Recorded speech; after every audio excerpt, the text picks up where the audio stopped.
ده الرز بلبن. قولوا لي رأيكم ايه، وما تبخلوش عليا باللايك. ازيكم يا حبايبي، عاملين ايه؟ النهارده هنعمل رز بلبن زي بتاع المحلات. وطبعا سبحانك يا رب، الحاجه اللي بتيجي من بره ربنا عز وجل بيحط ايه؟ بيحط فيها سكر. بتبقى رزق صاحب المحل يعني، رزق. فمهما عملنا في البيت او اجتهدنا ما بيبقاش الطعم زي بره 100%. اوكي. النهارده رز بلبن، طبعا رز ونشا وبتاع ايس كريم فانيليا وكريم شانتيه. اوكي. يلا بينا دلوقتي. طبعا كله هيقول لي ايه يا ست الكل، بنعرف كلنا نعمل الرز بلبن زي ما انا قلت لكم يا جماعه. ممكن انا ليا تكه، انتوا عندكم تكه احلى فتقولوا لي عليها. اوكي. هنغسل الرز بلبن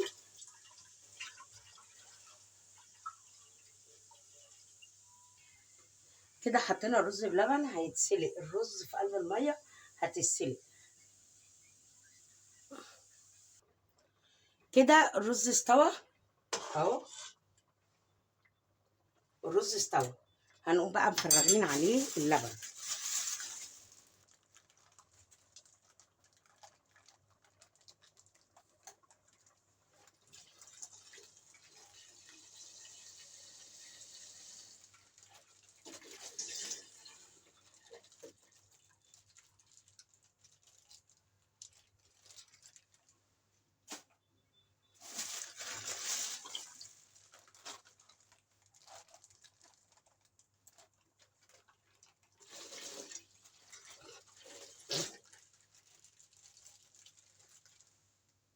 وبعد كده هنسيبه يغلي وبعدين نرجع لكم تاني. حبايبي الغاليين، بعد كده حطينا اللبن اهو. هنحط بقى ايه؟ لبن بودرة، لبن نيدو، وهنقلب.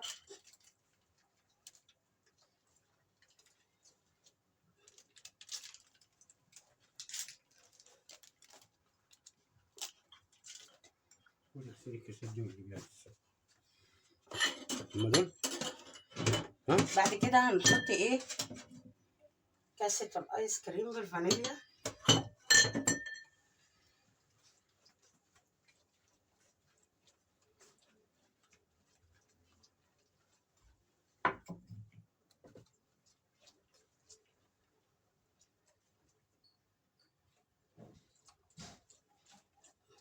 عشان ما يكتلش نقعد ايه نقلب كده.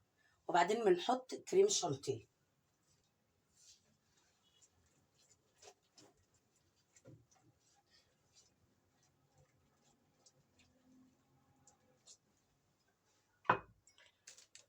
وبعدين بنحط الفانيليا.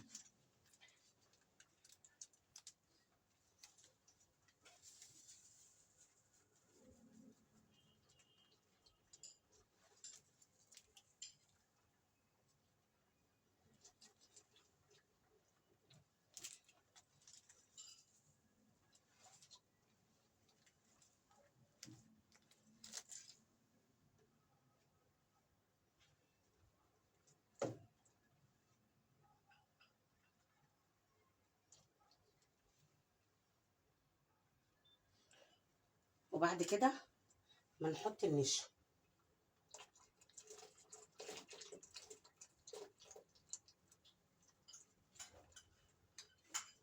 وبعد كده بنقلب كده.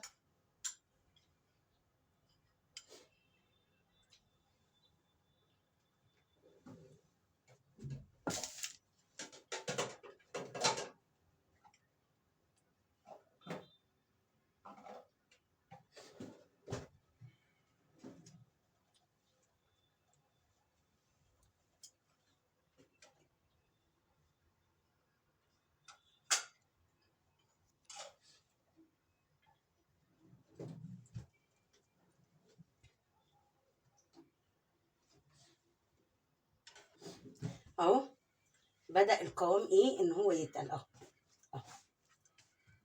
مش عارفه انتوا كده شايفينه ولا لا. هات معلقه اوريه لهم. بص، القوام بدأ يتقل اهو. اوكي.